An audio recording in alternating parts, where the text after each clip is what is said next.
Trump यांच्या आगाऊपणाला भारतानं झिडकारले, भारत रशियाकडून तेल खरेदी सुरूच ठेवणार। भारताच्या माजी पंतप्रधानाचा नातू बलात्कार प्रकरणी दोषी, पुरोगामी जनता दलाचा माजी खासदार प्रज्वल रेवण्णा ठरला दोषी। प्रज्वल रेवण्णा हा माजी पंतप्रधान देवेगौडा यांचा नातू। उद्धव लवकरच दिल्ली दरबारी, 7 ऑगस्टला एका दिवसासाठी उद्धव यांची दिल्लीवारी। पुणे जिल्ह्यातील दौंडमधील यवत इथं तणावपूर्ण शांतता, यवत इथं जमावबंदी लागू। यवत कुणी पेटवलं, यवतच्या दंगलीची चौकशी करणार, मुख्यमंत्री देवेंद्र फडणवीस यांचं वक्तव्य।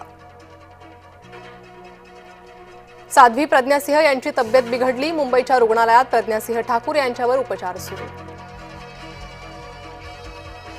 तोंड सांभाळून बोला, अजित पवारांचा कार्यकर्त्यांना सज्जड दम, बारामतीतील कार्यक्रमात बोलले पवार।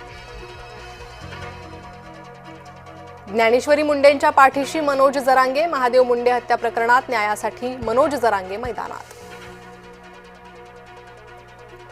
अनिल परबांचा योगेश कदमांना टोला, माल परत केला म्हणजे सुटका नाही।